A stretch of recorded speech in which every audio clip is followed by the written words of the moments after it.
crap. Good morning. Good morning. How are you?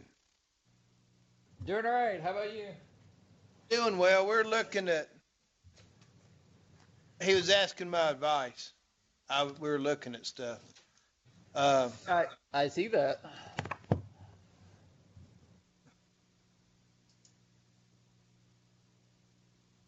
Which Keith apparently is not going to be here today.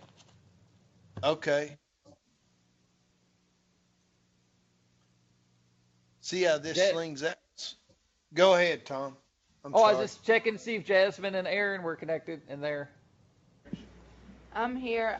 Aaron said he was coming, but he's not here yet. Oh, okay.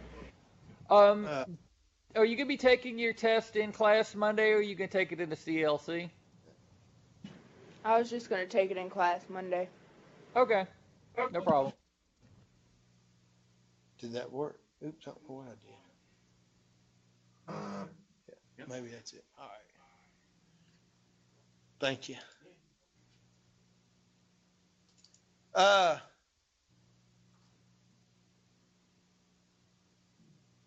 so what did you say about your exam there? What are you going to do? I'm going to take it in class Monday. Okay. That sounds fine. How do I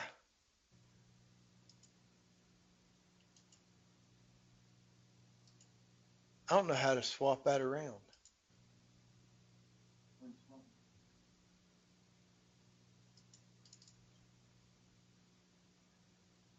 All right, I got something to show you guys.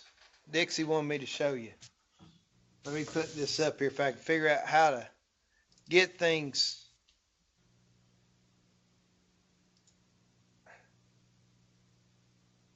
Hold on a minute. There we go. I just finished building that.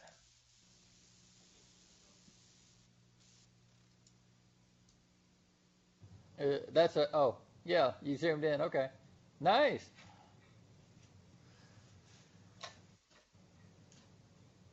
Yeah, I started it last winter, played around with it, or got some of it started, and then spring hit. And then I got back at it after, Thanksgiving. I got some more pictures of it. Hold on.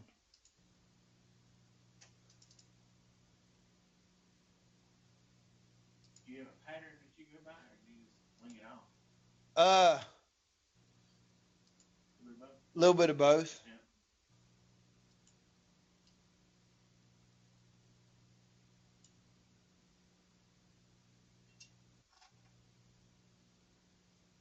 I bought the tree and I got instruction books and that has the basic patterns in there and tells you like how long, like the skirt right here, how long it needs to be in front of the tree and behind the tree. And then I make sure I got those measurements right. And then, I curved it, curved some of the stuff around. So anyway,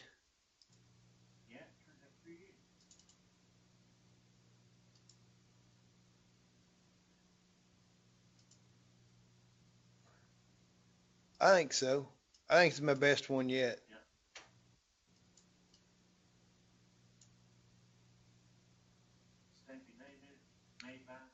Yeah, I got a stamp for that. And then the rear view of it.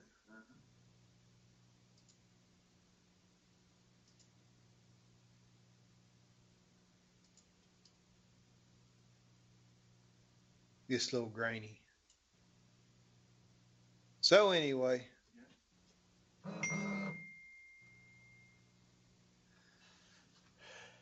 uh, I finished that up last night. So okay, uh, I got your I got your homework assignments all graded, um, or your revised documents that y'all sent to me and got grades up. And Aaron, your job announcement that you sent, did you get my email I sent back to you?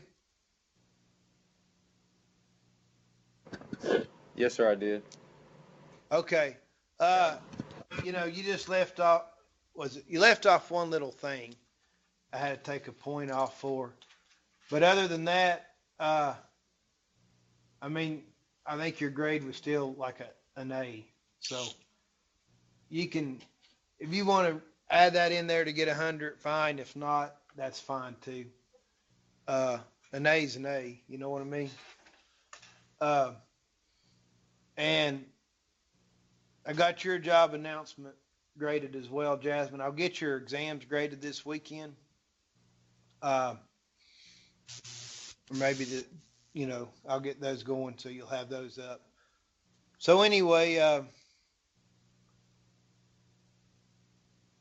so that's that. So you got a free weekend this weekend, then next weekend, your interview strategy, your interview questions, and the discrimination is due. Do you have any questions regarding that?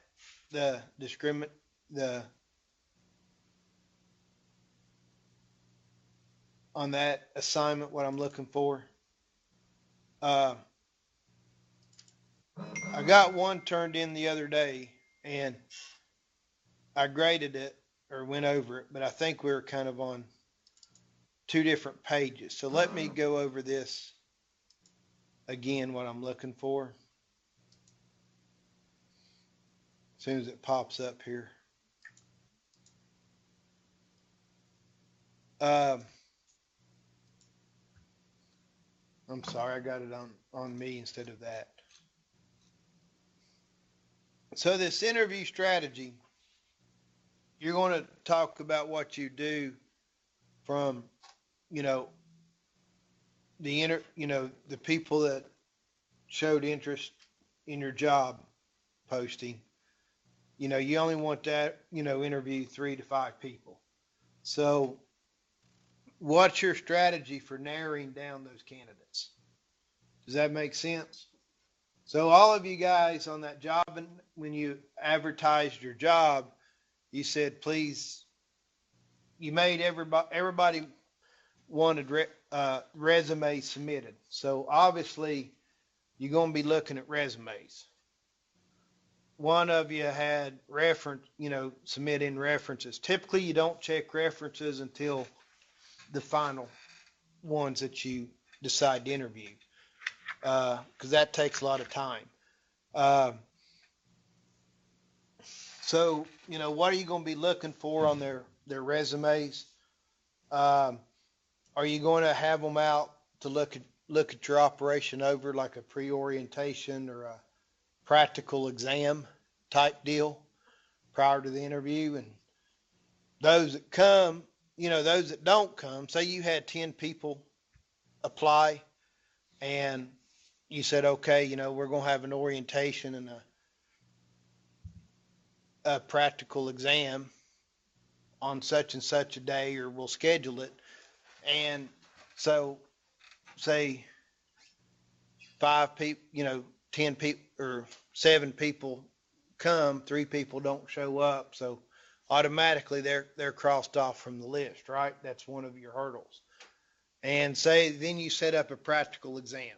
So, in Jasmine's situation, maybe she, gets them to, see how they handle dogs or interact with dogs, or, helps them give a bath or something, something that they're going to be doing.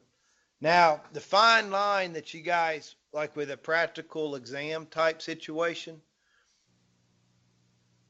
the question is that considered labor? Do you have to pay them if they're going to be doing work? And the answer is it depends. If you're getting somebody out, you're looking to hire somebody to prune your apple trees, and you take them out there and you give them an apple tree to prune, and you inspect the work,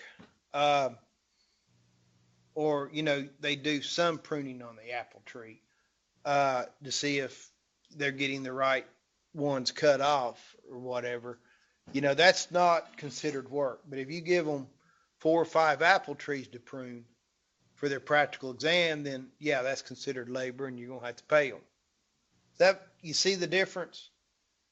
If you give them, and if you do a small amount, enough to see what their knowledge is and their skills are, it's not considered services rendered. But if you give them a whole lot to do, then it's considered services rendered, and you'd have to pay them. Does that clarify that? Whether you'd have to pay them or not? Yes. Or did you even think about it? Are they a cutoff in between them? Like, where's the point that you have to start paying, or is it different in every situation? There's not a clear black and white cutoff. Yeah. So,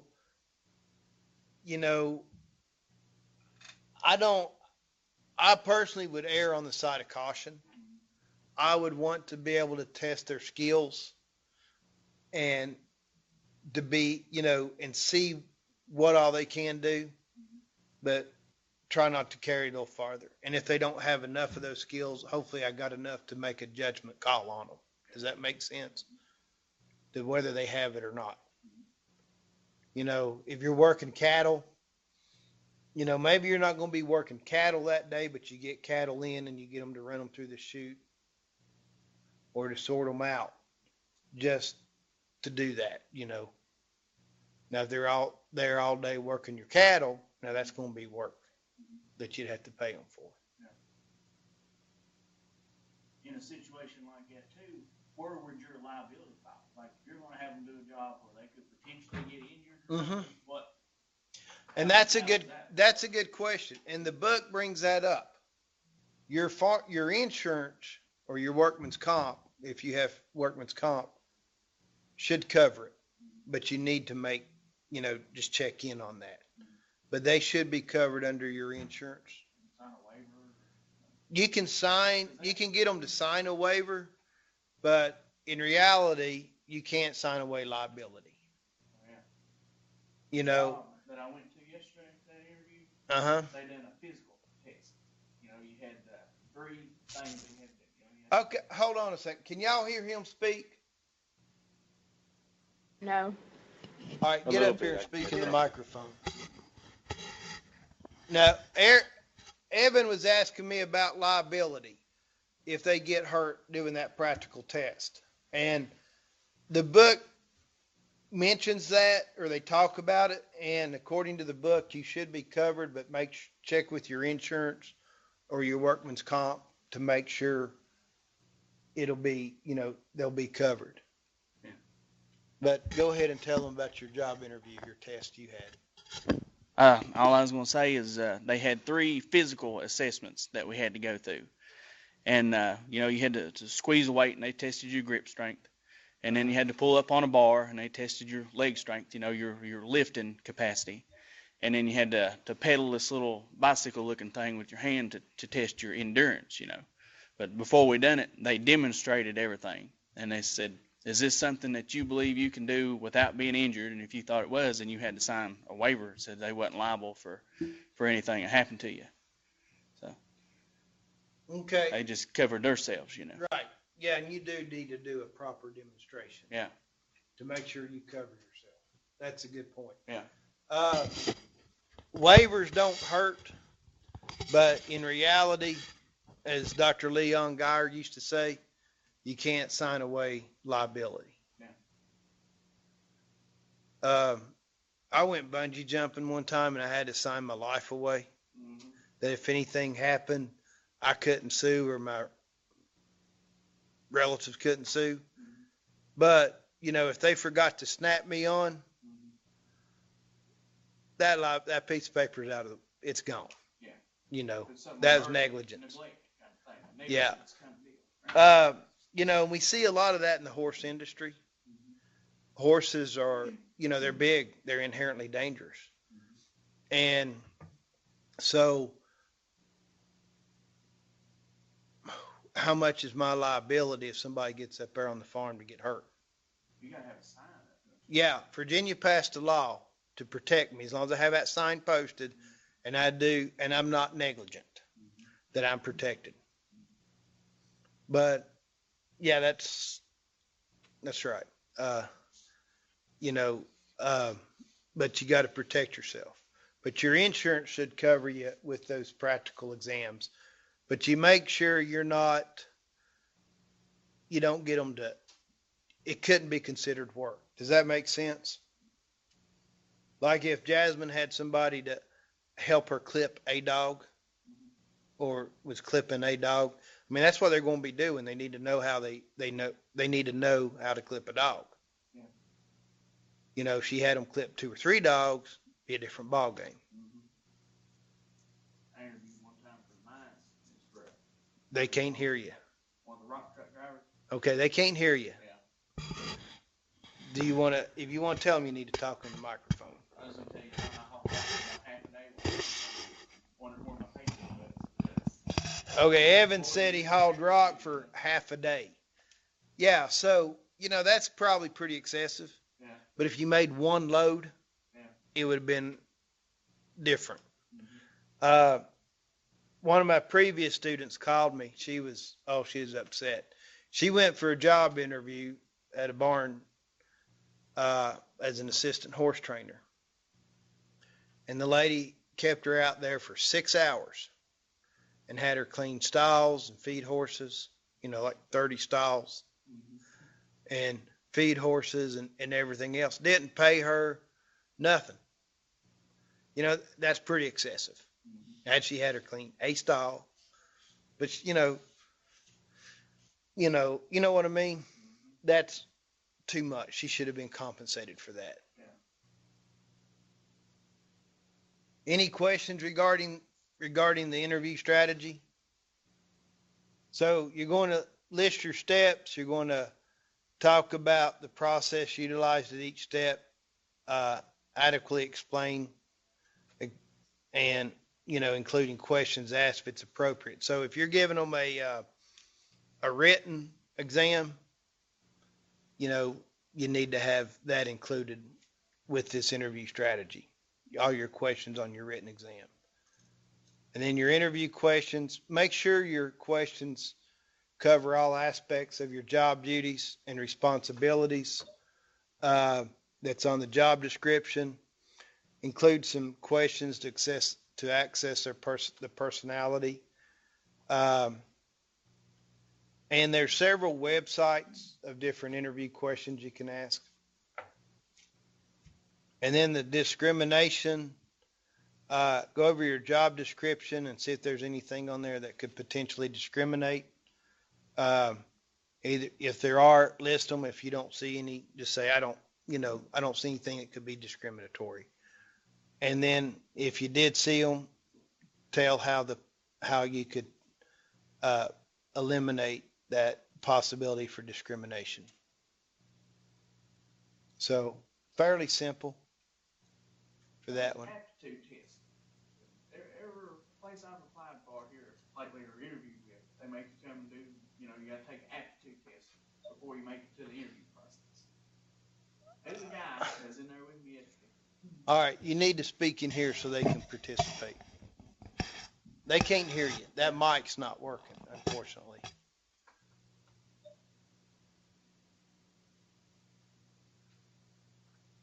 I was just wondering how effective, like the aptitude tests that you have to take.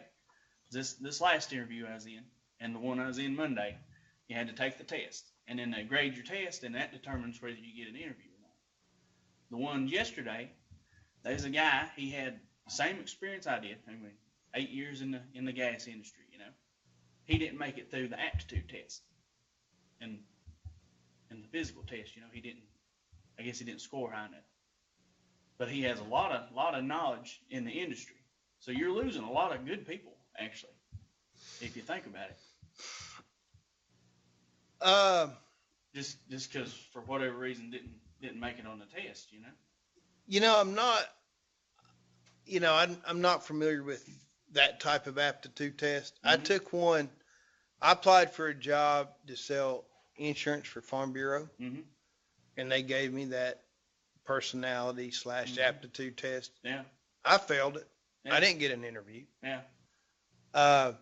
And I was talking to my insurance agent, and it's not. I have my farm insurance with Nationwide, and so he was, his annual deal, looking over everything, what changes we need to make, and I was asking him about that, and he laughed. He said, "Yeah, we hired an agent one time, and we gave her the exam, the aptitude test, and she failed it, but she had so many good qualities and really bright and smart, they hired her anyway."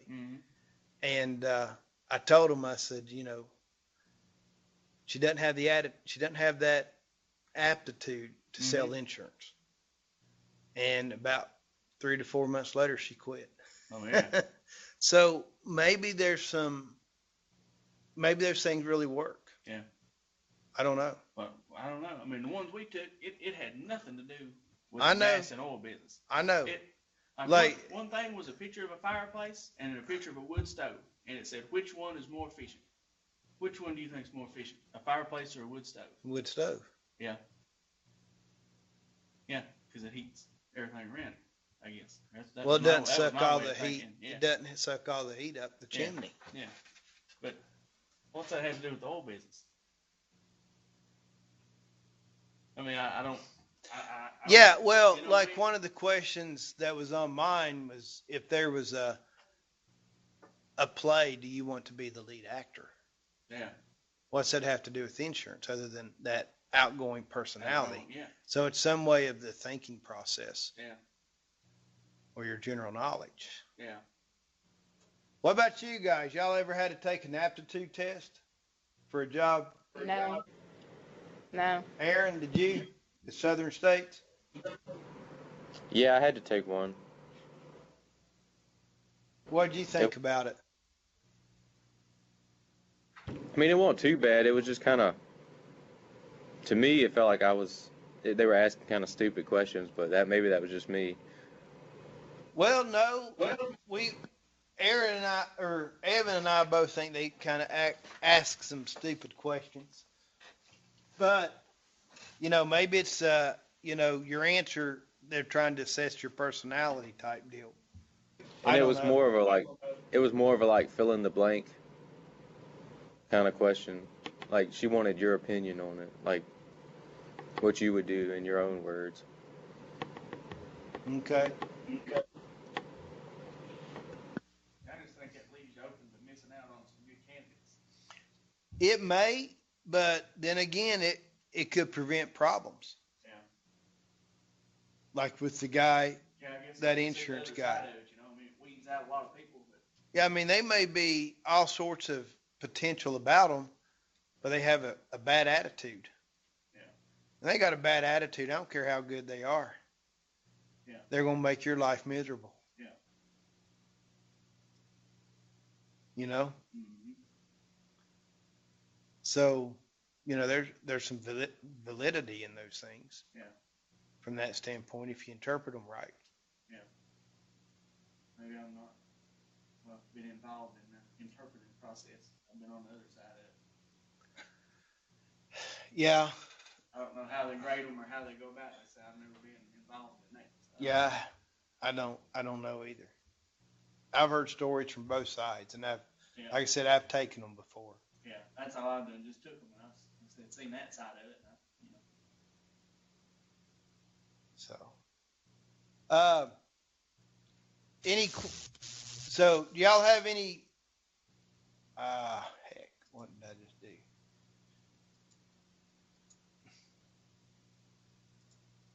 Do y'all have any questions regarding, regarding that assignment? No. I got one question. Okay. So you want all three of these parts all at once, like combined? The interview strategy, the Yes. questions, and all together? Yeah, you'll send in 3 separate things. Okay. One for the interview strategy, one for I mean, it can be one document, but, specify this is my interview strategy. These are my interview questions. This is the discrimination part. Okay. I There'll be got you 3 now. separate grades, but you can do 3 separate documents, or you can do it all in one document. I don't care.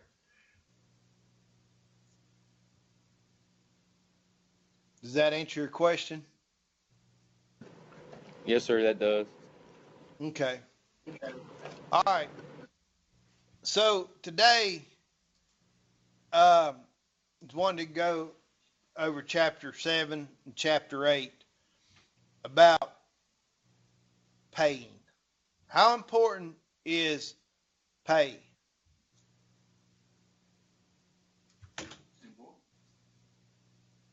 What are, as employees, we all have jobs here, right? Everybody sitting here. Jasmine works retail. Aaron's at a farm retail.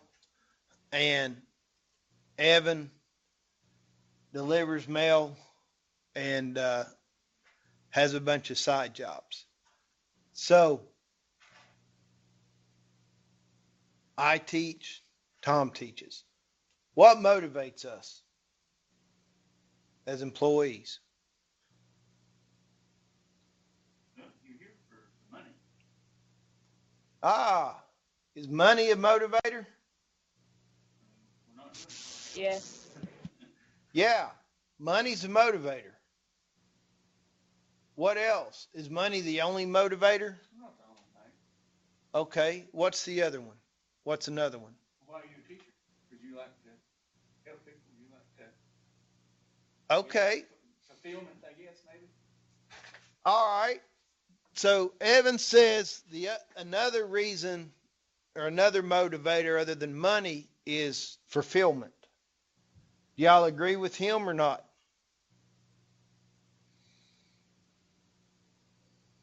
Yes. Are you just saying that because I know you're a broke college student and you got to have a job and you work at Dollar Tree and you were complaining about it the other day. So right now, Jasmine, I almost think your motivation's money because you're the broke college student taking whatever job you can to help pay the bills. But you're in school to find that job that fulfills you. You realize Yes. that, right?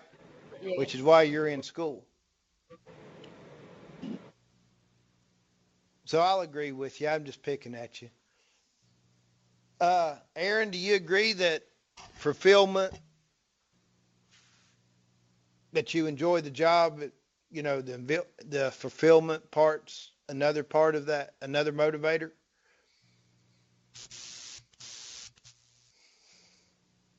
Or would you say something different?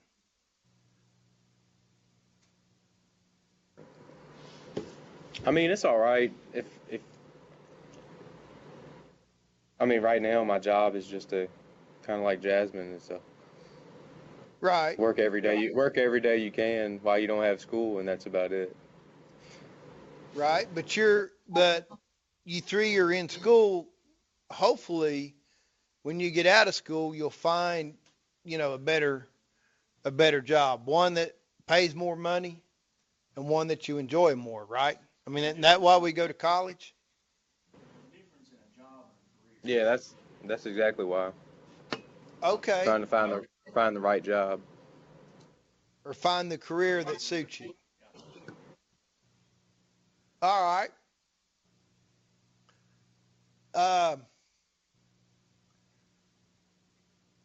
There's 2 main motivators for employees, and we've hit them. Okay. Pay, and we were calling it job fulfillment, but we can put on here intrinsic rewards. So what this intrinsic rewards, what is that? Is that a money deal? No, it's not. That's part of that fulfillment, right? Or job satisfaction of doing the job that you like to do. What else are considered intrinsic rewards?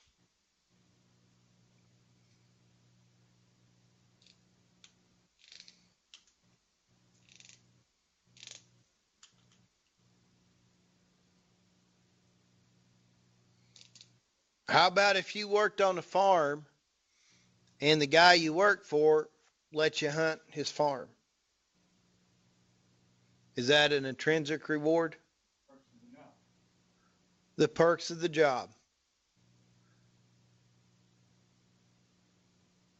If my car broke down at college, the guy I worked for when I was at Tech, Bill McDonald, he was a farmer, had a nice farm shop, had a lot of tools. Man, we just rolled that thing in there, and I had access to his tools, didn't have to be out in the weather working on my car or my truck, and heck, he even helped me. Loaned me his vehicle to go get the parts to fix it. Those intrinsic rewards. The ranch I worked on in Colorado. I mean, I'm up there in the La Salle Mountains, right at the foothills of the La Salle Mountains and in the La Salle Mountains. Trout streams, and I like to fly fish, guys. Me being able to fly fish after work, was that an intrinsic reward? You bet.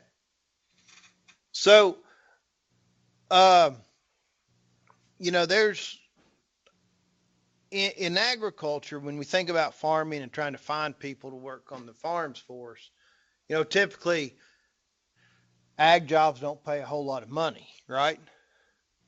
But those intrinsic rewards are out the roof. Like employee discounts. Yeah. Do you have employee discounts there at your stores where you work? We did when we had packing house out there. All of our retail stuff. Yeah. Employees would knock off 20%. Most retail places offer employee discounts. What about you, Aaron? Do you get a discount there at Southern States? Yes, sir. I get like a 10% discount. Any southern Okay. states that I go to. I guess you get a discount too there at Dollar Tree there, Jasmine? Absolutely not. They said it's just $1. You can go on and pay it.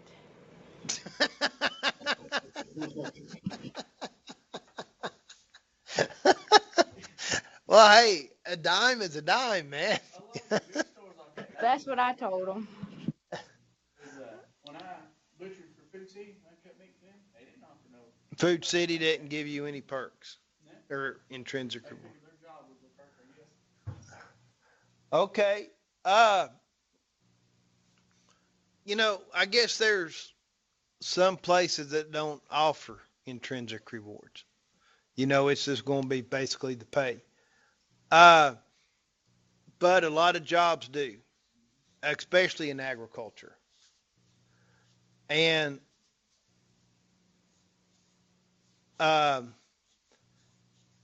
guys, these two motivators, intrinsic rewards and pay, one's not more important than the other one. Sometimes, they're equally important. You can't overrate or underrate them. This guy I worked with at Stewart Land and Cattle Company, this guy lived to hunt and lived to fish. So, he is a great worker. And Zan decided that they were going to lease out the hunting rights on the farm. And he told Zan, he said, if I'm not allowed to hunt, I quit. I can go find another farming job anywhere I want. I'm only here for the hunting and the fishing because there's a little river. The name of the river is Little River. It runs through one of the farms, and he can go out after work and go fishing. Uh, and there's all sorts of ponds there. Had some fish in there. Uh, and then he loved to coon hunt and deer hunt, and so his main motivator for him in his mind was the hunting and fishing because he can go work on another farm and get the same amount of money. That's his thinking. So for him, those intrinsic rewards were more important. Um, that job satisfaction's pretty important. You got to be happy where you're at. Enjoy your job, you never work a day in your life. Yeah, that's what they say. If you enjoy your job, you never work a day in your life. Uh, and I'm not going to lie to you. Uh, there's going to be times in your lives that you're going to take what job you got, what job you can get in order to get through till you find something better. I've been there. Uh, you know, Heck, at one time in my life, one time I worked at one of those rental places. They rent furniture and stuff like that. And I hated that job. It didn't pay a lot, but you know, it kept my cash flow going. Uh, when you only get paid once a year for your cattle, I needed something to help float me along the rest of the time. Um, but you know, it wasn't it wasn't really for me. I hated to go pick up stuff, you know, because they didn't pay their rent. Kids going, you can't take my TV. I can't watch cartoons. I mean, you see a lot of poverty. It just wasn't. There were no intrinsic rewards for me in that job, and the pay wasn't very good. But I did what I had to do. You know. It's good to have bad jobs So before you get a good job. yeah, I've seen that. I've seen when I was in the gas industry, I've seen a lot of kids come right out of high school. I mean, they fell right in. you may need to speak into here. Sorry to keep making you get up.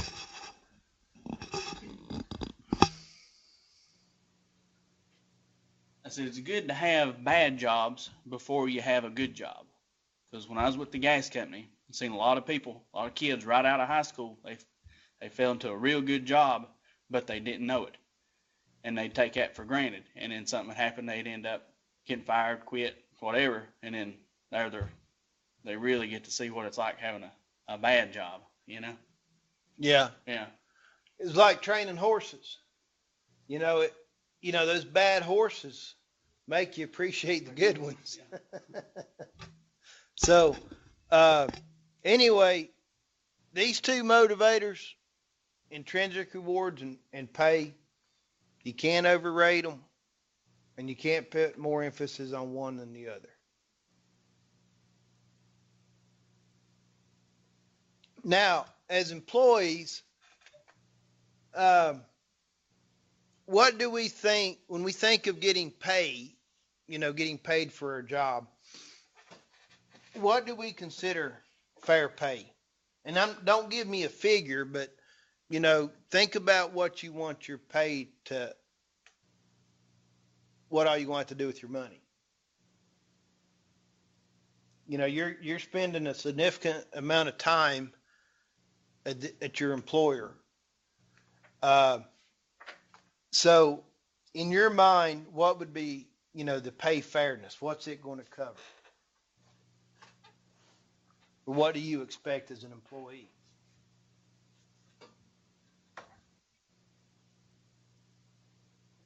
And we think back one of our lectures at the beginning of the semester. You're going to cover your basic living expenses, right? Isn't that a fair assumption? Yes. What else? can you come up with?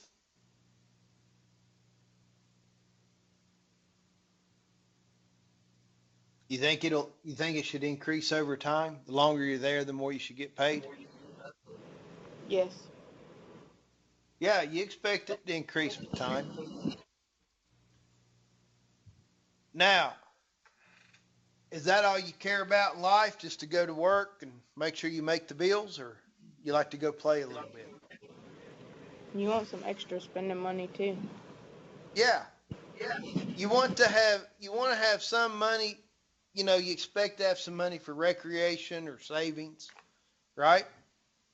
That's fair enough. How about inflation? If you remember a few years ago when gas went up to $4 a gallon, did y'all's pay go up any? Mine didn't. But everything else did. Gas went up. Everything at the stores went up because of the fuel bill to get it there. So, if we kind of hope as employees that if inflation hits or when things go up, that we get, our pay's compensated for that, right? Doesn't always happen, but that's kind of what we would like. And then how about retirement? We gonna work all of our lives till the day we die? Hopefully That's not. what it's looking like for me too, Evan. But hopefully, we kind of have our eye on retiring and that we have some money saved up for retirement. And hopefully enough to support us during retirement. Do you think those are fair assumptions from employees? That our pay covers our basic living expenses, keeps up with inflation, leaves us some money for recreation or savings, it increases over time, and supports us in retirement.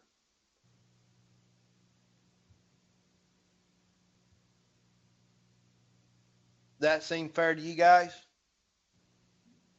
Does it bring back other memory from another lecture, previous one we talked about at the beginning of the semester?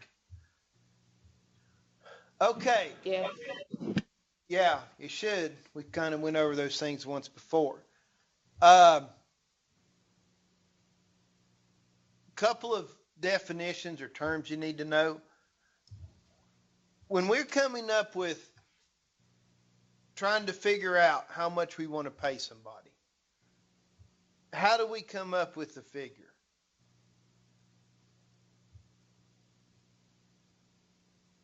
If it's a skilled position. Okay. If it's a skilled position, is that worth more than just general labor? Yeah. Evan says it is. Aaron and Jasmine, y'all agree? I agree too. Yeah, if you're more skilled, then I feel like you should have a higher pay. Okay. Yes, I agree.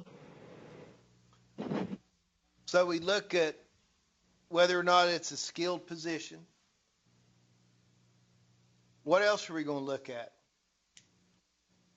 What's involved with the job. If it's a dangerous job, you're going to pay a little bit more than somebody sitting at a computer. There's more risk involved, What about danger?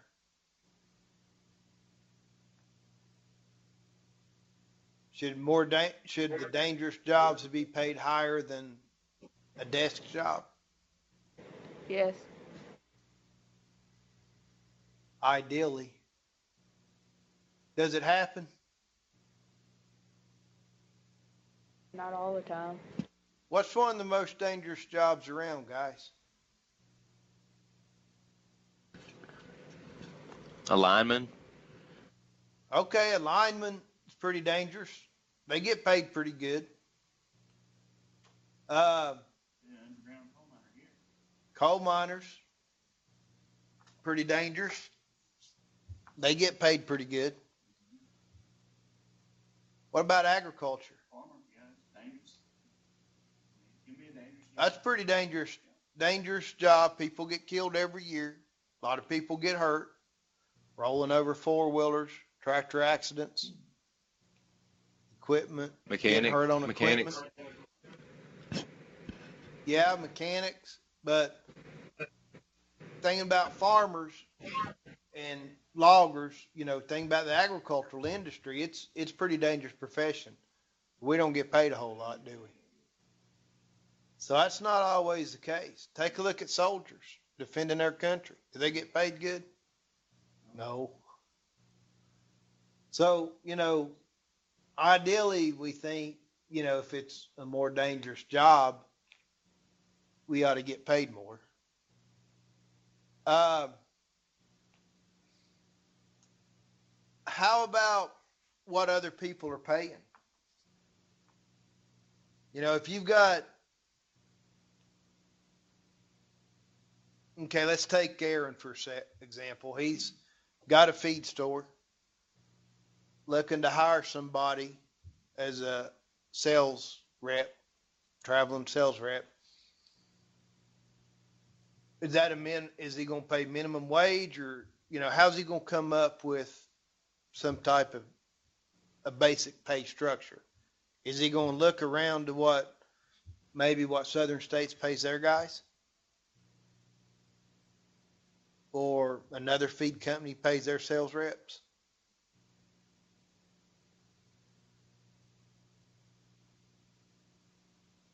If I'm a sales rep and he offers me a job and it's lower than what I'm making, am I going to go take it? No. No. I'm going to stay where I'm at, right? Unless I see a lot of growth and potential. A lot of it depends on the company too.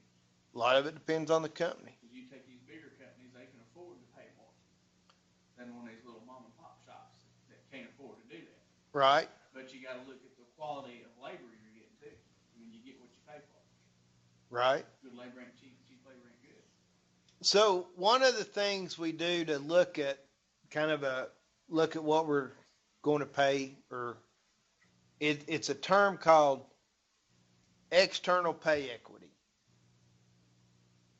And that's the relative fairness of wages outside the organization and no farm incomes. So say, for instance, you got a mechanic working on your farm, or you're looking to hire a mechanic. You need to go see what other mechanics are making to come up with a decent, comparable, a competitive wage.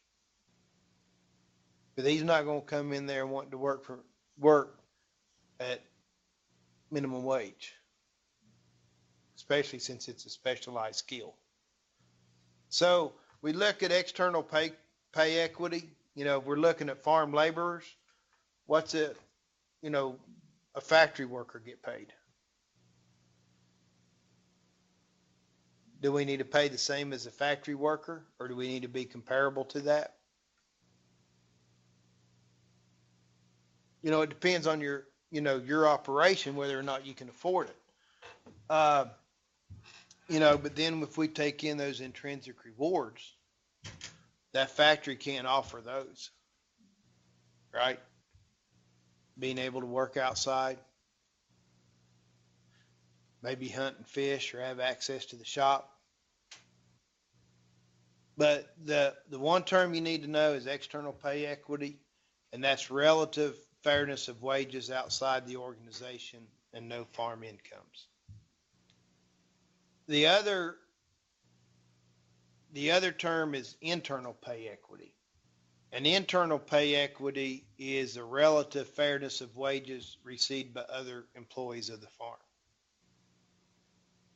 Because people talk, they're going to sit around and say, man, what do you get paid an hour?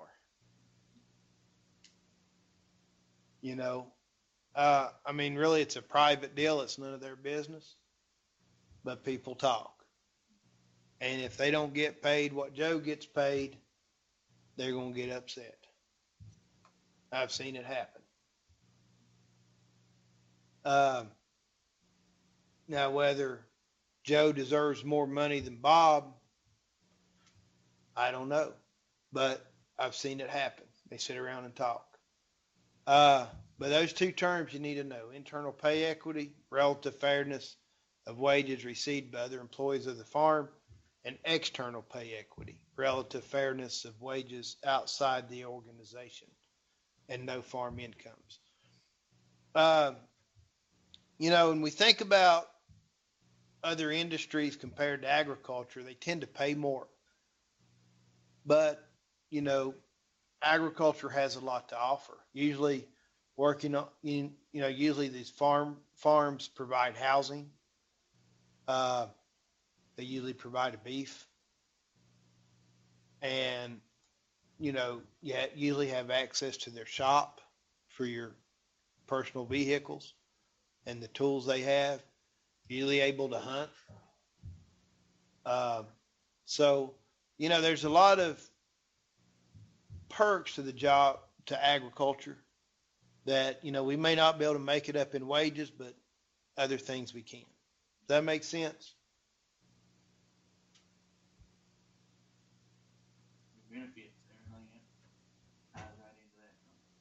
Benefits ties into it. Insurance and 401k, all that. Yeah, that's right. And it's a downside of a lot of the agriculture. A lot of them A lot of farms don't have those, can't afford insurance. don't have the benefits. Yeah. So, it's tough. Um, if workers, some farms do have insurance. Yeah. And retirement. Yeah. So, some don't. Mm-hmm. A lot of companies don't anymore. Yeah.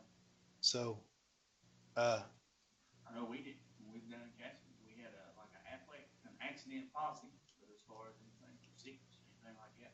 yeah, you didn't It's have just insurance. expensive. It just costs so much to do it, Right. Okay. If the workers don't feel that their pay's fair, what'll happen?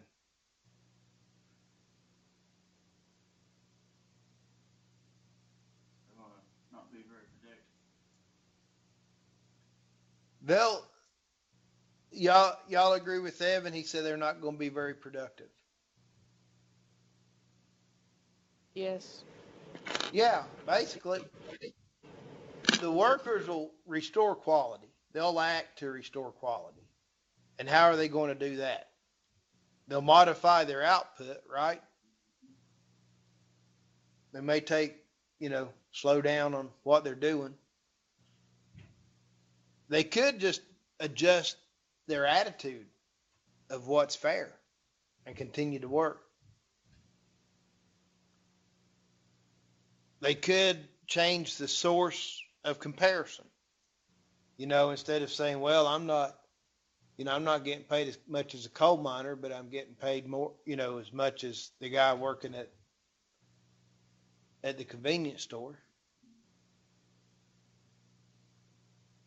So they can change their notion, or their source of equity comparison. They can change their notion of what's fair. They can modify their own output. They can try to change the output of other people. Hey, man, they're not paying us enough. We're busting their butts. Let's slow down a little bit. Does that ever happen? Yeah, it does. I've seen it. They withdraw, go start looking for another job, or just leave. And they can also get other people to withdraw with them. Yeah, that's exactly right. You have one bad person in there, and they can ruin the mentality of Everybody else. Yeah, it just takes one bad apple. So Evan says you got one bad apple that can hurt the attitude of everybody else. So maybe that's where those aptitude tests come in and weeds them out. Yeah. So we want to be fair when we come up with a wage structure. Uh, and we know, if you don't know it now, you'll find out later. There's differences in pay. You know, just take a farm job. Some will just pay minimum wage. Some pay better than minimum wage, uh, even though it's the same job, and give you still the same type of benefits. Compare apples to apples. Uh,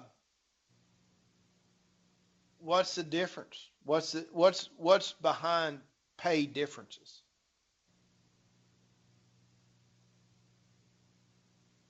Uh, sometimes it's just the organization of what they can afford to pay. Uh, when you start looking at a farm, you've got, a bigger operation like that ranch I worked on in Colorado. They had a full-time mechanic. That's all he did. He kept everything running. Uh, and, I don't know what he got paid. I never did ask. Wasn't none of my business. But I would assume he got paid more than I did. I was just a cowboy. Uh, and now the guy treated us cowboys good, don't get me wrong. We had a place to live. He gave us beef, and paid us a fair wage, comparable to other cowboys. We were right in there. So, and there was a lot of perks to our jobs with the hunting and the fishing and the using the shop and having access to the mechanic, you know. Um, so, you know, uh, but, we see pay differences even within an organization. And part of that goes to the nature of the job, the specializations. Um, but basically, they're philosophical differences, on why some jobs get paid more than others. Um, because, if you think about it, if you take an individual organization, all jobs contribute to the productivity of that farm, right? Whether it's the mechanic keeping the feed truck and tractors going, the cowboys uh, moving cattle to grass. I mean, that's their main source of income was the cattle. Maybe we should have been paid more. I don't know, but everybody, all the jobs of everybody on that operation contribute equally, right? We all had an input of seeing that the ranch was made money. So Like every job within a business, they're all equally important. One can't function without the other. that's right. You might hold yours to higher, but I mean, without you, then this next guy can't do his job. Next guy can't do his job. That's One of right. those breakdowns, and you lose the whole system. That's right. And I'll tell you an encounter I had one time when I was in college. Went to some meetings, and I was sitting there eating. The guy was, they fed us, and the guy I was sitting beside owned a feedlot. Um, I'm thinking it was Cactus Feeders. I'm not for certain. I mean, they had hundreds of thousands of cattle, and he was one of the head honchos. He was the head honcho. Uh, it might not have been Cactus Feeders. That's down in Texas. It was one there in Nebraska. He was pretty big. But he told me, he said, "You know what I do to my employees?" I said, "No, what do you do?" He said, "I'll just sit there one day. I'll be in the office and I'm thinking, I want to go play some mind games with my employees." And he goes, "And I do this at least once a month." He said, I'll take, like a feedlot guy, they'll have a person, and his job is to go through and clean out all the livestock waterers to make sure, to get the grain that falls, when cattle eat and they go drink water, grain will fall out into that water trough. You got to keep them clean.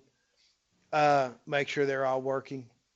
He said, I'll just go, change clothes, put on my boots, and I'll go up to the guy that works the water troughs and say, hey, you going home today, take the day off with pay. I'm going to do your job. And he goes, I spend the day cleaning water troughs, making sure everything's running. He goes, and I do it with the feed truck operators, with the elevator operator, the grain mixer, the feed mixer. He said, I do it with them all.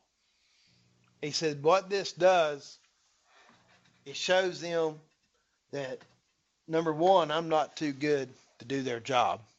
Number two, I can do without them. They're replaceable because I can do their job until I find somebody else.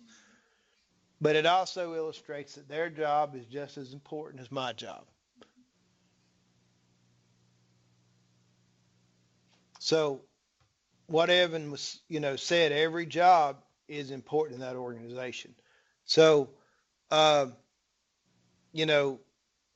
all the jobs contributed equally to the farm productivity, some jobs are specialized, like with mechanics, or veterinarians. Some ranches, some feedlots and a lot of the feedlots have their own vets. And then, of course, people, all members of society should receive enough to meet the necessities. That's, cover your basic living expenses. So the choices that you make on pay rates and how much you pay, that will affect your recruitment, your retention, the satisfaction from your employees, and also their performance. Pay is very important. You can't underrate it.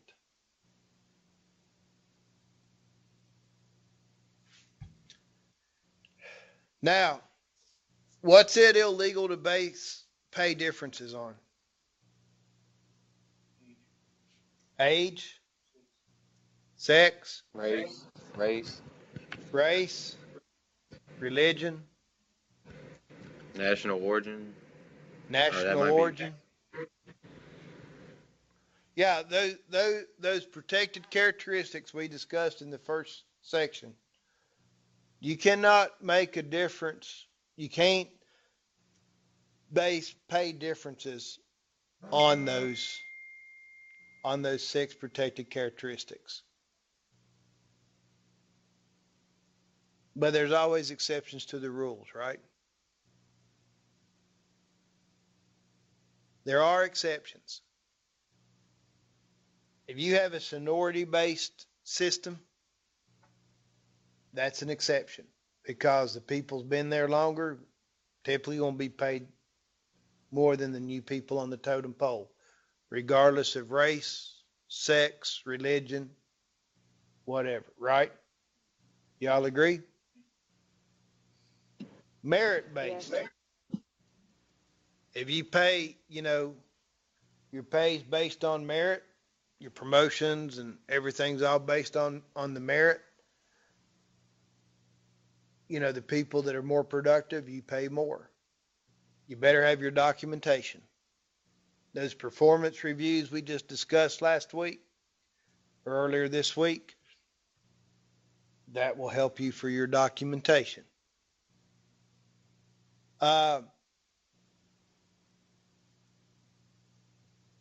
Anything, if earnings are based on the quality or the quantity of product, that's an exception. So say, for instance, you raise blueberries and you're harvesting the blueberries and you pay the people by how many blueberries they pick a day. The quantity and the quality they pick. So you pay them on that, just on quality and quantity. That's that's accepted. That's an exception. And then any type of differential base other than those protected characteristics. So keep that in mind. Now, trying to come up with an appropriate wage for position. Couple ways we do that. One is job evaluations. What's the job going to entail? Is it specialized skill? Is it not? What's their duties? So on and so forth. And then we go out and do some footwork. What's the going rate? What's the going market rate for that job? You know, go call up your competitors or your friends and see what they're paying for that type of job. Because you want to be competitive. You know,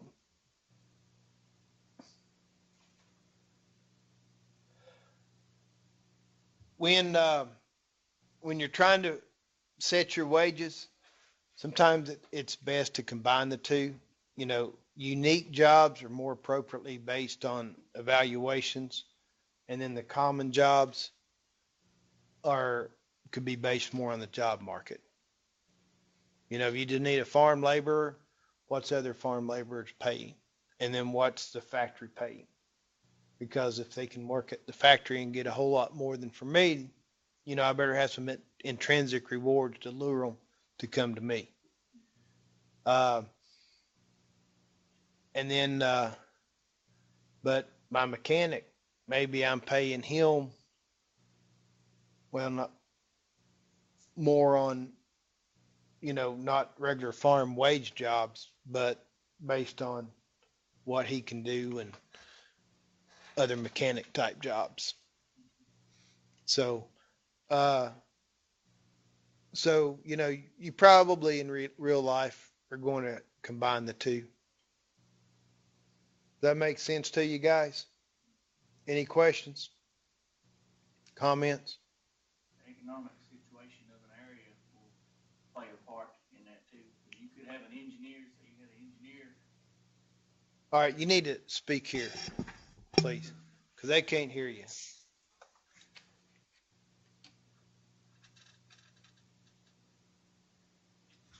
So the economic situation of an area could play a part in that too.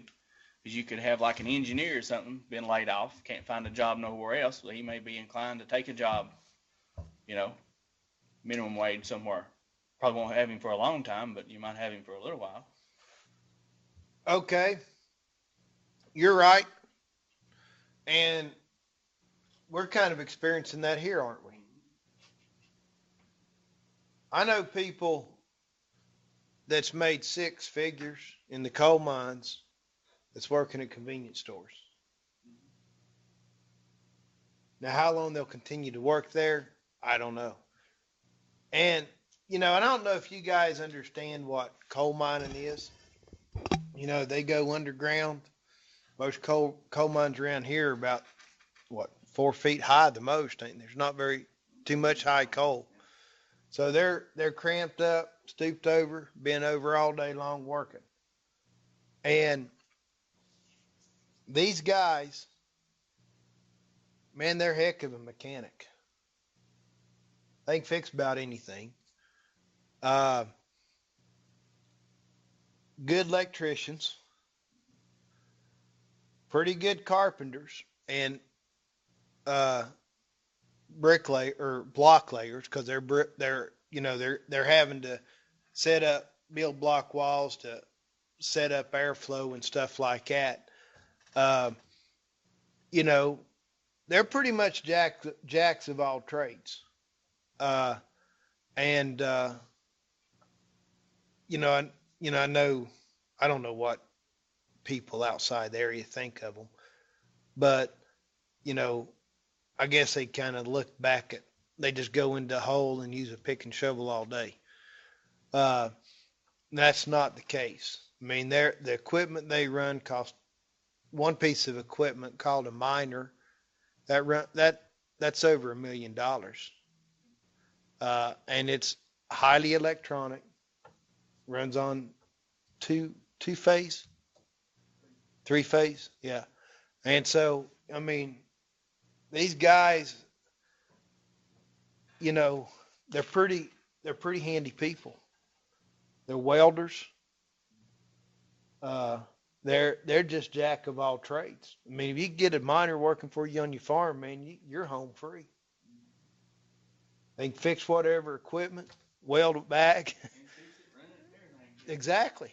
I mean, uh, but when that mine calls them back, they're going to be gone because they're pulling down. Most miners pull down close to six figures a year. They earn every penny they get. Don't get me wrong. So, uh, but anyway, you know, the economic status of your area will help. You know, will dictate to a lot what people, you know, dictate the pay. So, anyway, we're about out of time. Uh, before I get into another thought. Uh, well, let me finish up chapter 7. So, when we think about elements of pay structure, the book talks a lot about pay grades, broad banding, and then or just paying everybody the same.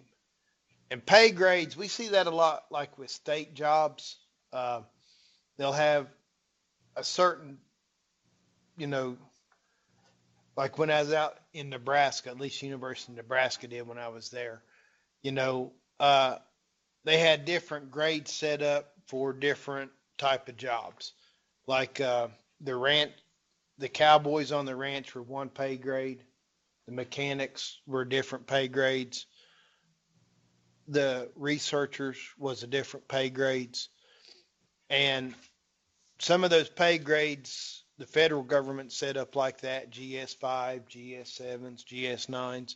Some of that depends on the education and some of it depends on the job itself.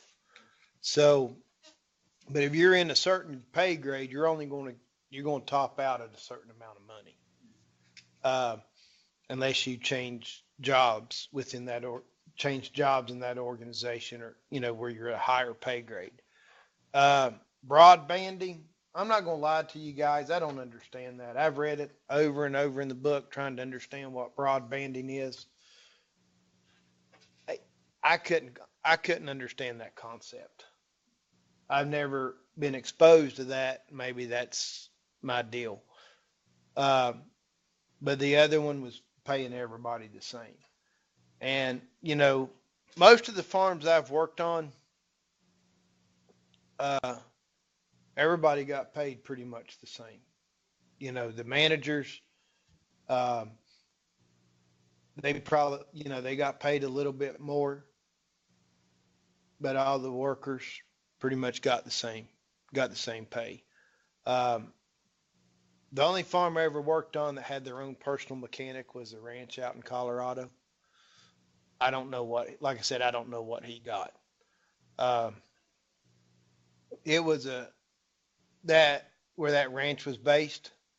It was a small town.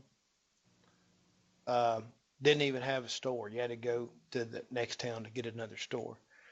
Everything was involved. Everything was agriculture related. There wasn't, I don't even know if there was a garage in, I think you had to go like 30 minutes or 40 minutes to find a garage to take your vehicle to. So, you know, it's not like he had a whole lot of options. He liked the area. He's raised in the area, he wanted to stay in the area, and he's working on that ranch as a mechanic. And he probably got paid better. What's that? One of those economic situations. I don't know if he got paid the same or if he got paid more, didn't ask. So, um, it is what it is. He was funny though. He was fun to work with. He drove the feed truck too. I remember him teaching me how to drive the feed truck, and you know it said the feed bed sat on a set of scales. So, you know he he taught me how to operate that. So I'd have to go over to, the silage pit and set the scales and put in so many pounds of silage, and then go over here to where we had the hay ground up and put in so many pounds of hay. And, I had to mix the feed and had to set the scales each one. And then I had to learn to set, each individual pen of cattle I was feeding, I had to feed out a certain amount, so many pounds. And so you have to learn how to drive. I know this sounds crazy, but the speed you go, if you go down there too fast and you don't get all your feed evenly distributed in the trough, you're going to have to back up and do it again. Because you just can't dump it all out in one spot because not everybody's going to be fed. Or if you go too slow and you dump it all out and you still got a bunch of troughs to go, you're going to have to get a pitchfork out there and fork it on down. It's tricky. It's not hard. It's just tricky. It takes you some time to figure these things out. But I remember him saying, he goes, you be careful. He said, you don't have to tear up anything. He said, if you do tear up something, I'll guarantee you it's nothing that nobody's tore up before. So don't try to be the first one to tear up something different. Try to make light of the joke. He goes, but you are going to tear up stuff, so just quit worrying about it. I kind of like that attitude because I do tear up stuff. But anyway, he taught me a lot though. He was fun to work with. So anyway, guys, we'll pick this up next week. We're out of time. And you guys have a good weekend. Y'all have any questions or comments or anything? I can give you 12 seconds of what little I know about broadbanding, if you want. Okay, that sounds good. I thought you might have left. Sorry. Oh, no, I was in the middle of trying to do 3 things at one time. But anyway, you talk about pay bands where, especially, for state jobs, we've got a narrow range. Like if you're just here at the college, if you're an assistant professor, your pay is going to be in this small little window. If you're an associate professor, it's going to be in that next window up. Broadbanding is you have a big, huge, wide band of salary. So it's sort of, you can almost say you got low-paying jobs, medium-paying jobs, high-paying jobs, instead of talking about all these little itty-bitty bands. So then everybody is sort of, a lot of your workers are going to end up being in the same pay band, so there's not going to be as much competition and discussion about salaries, and it makes it easier for people to be transferred from one job to another to do something different, because suddenly you're not transferring somebody and having to give them a $20,000 pay raise or $20,000 pay cut because of where a pay band is. But basically it's taking pay bands and making them to where they don't really kind of exist in a way. I agree with you. It's kind of pointless if the pay band is so wide, but that's my understanding of them. Okay, thanks. Because I was reading the book, and I'm like, well, it just sounds like they're taking those pay grades and kind of doing away with them, but then kind of incorporating them back in. I couldn't understand that. Yeah, they're just making them fat enough that they can transfer somebody without causing a bunch of paperwork headache. Is pretty much what I can tell. Okay. All right. Thanks, Tom, for your input on that. So, all right, guys, I'll let y'all take a break, stretch your legs before Tom's class.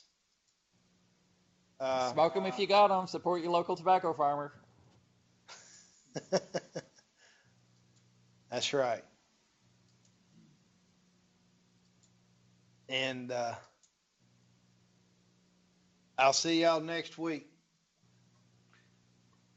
Okay, have a good weekend. All right. All right. Yeah, have a good weekend. Yeah. Tom, I got a couple people or Aaron's taking that animal production class online, and Uh-huh. there's a Mary Short, I think's her name, Yes. Harry Vaughn. Yes. You may need, can you put that exam in the testing center for them? Yeah, yeah, I've already Oh, done that and emailed them because Oh, Amanda, she actually is a high school student, so she's working with one of her teachers, and then Mary is taking it actually at a different college, but everybody else is going to be in Keysville. So, okay. Yeah, I got one student in Abington taking it, so I had to send it over to Virginia Highlands as well. oh, okay, because that's where Mary is going to be taking it too. So, At huh. Virginia Highlands? Yes. So, Okay, maybe that's who is, she's a school teacher, right? is that it? yes, yes. Is that the Feeling 22? What's it called? Okay. Yeah, maybe I was thinking of I've Mary been looking for Short that that song. I sent it over to Virginia Highlands for. No, Okay. it'd be Mary Clark, the other Mary, but yes, Oh, Mary Clark's at Virginia Highlands? yes. Okay. And where's Mary Short? Is she there with you guys? She takes her stuff at the Keysville campus. Okay. All right.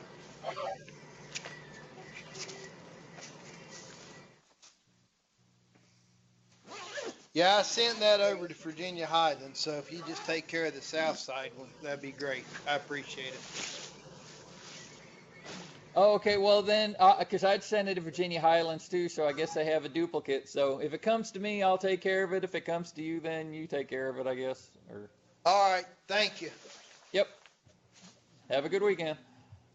Okay. Yeah, like 20 Oh, seconds is all I can y'all see want over to here. see Evans?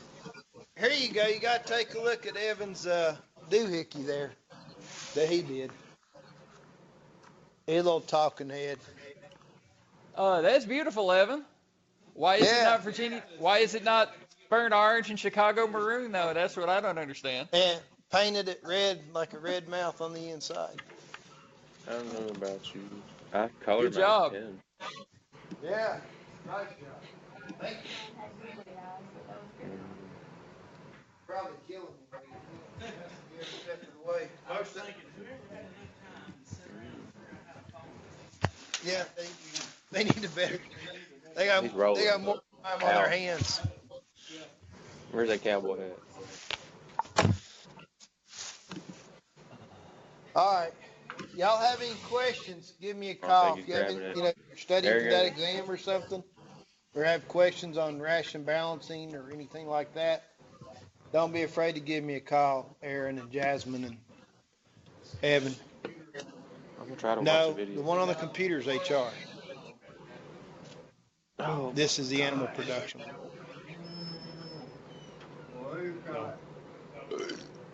Can you cut these off when you're done? All right. Now, if you need to talk, make sure you talk here because he can't hear you. No, that mic doesn't really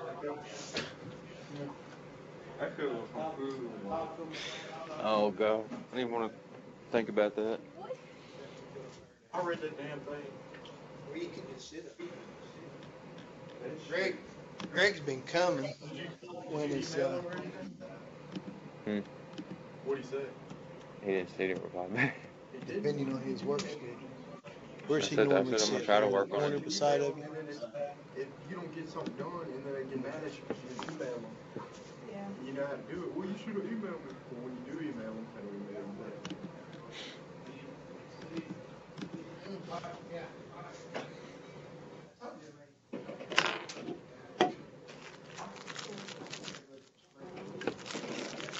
Finish your what?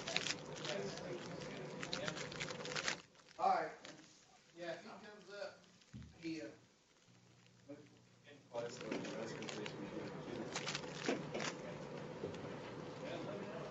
Trying to get up there and take a look at it, but I've been all right. I'll talk to you later. all right, we'll see you later. What are you doing for the employment? Is that today? You have to have your topic.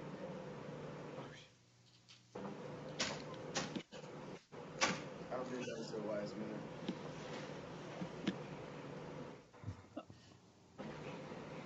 minute. Aaron, if you were just griping about not having your decision done for my class, don't worry about it. A lot of people don't. So I thought I heard a curse word. No, I just said that me and Trevor haven't. We were kind of confused on it a little bit. Okay, we'll probably. I'll open the floor to questions once the class gets going. You I did? thought I emailed you, but it might not have went through. I'm gonna have to go check see what happened. I haven't gotten an email from you. All right, I'm gonna go back and check my email. See, I might have sent it to the wrong one.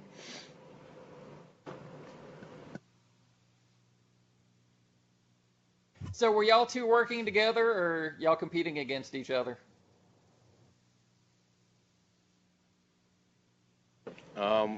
Well, I guess we're working together now. All right then.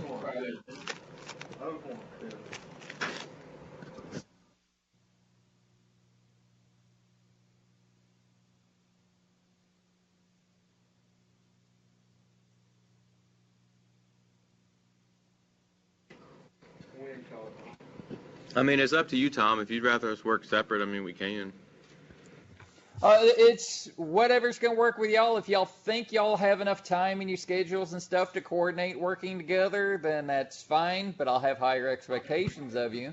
But if, All right. Because y'all usually felt, I'm only here on Tuesdays and Thursdays, and that's it.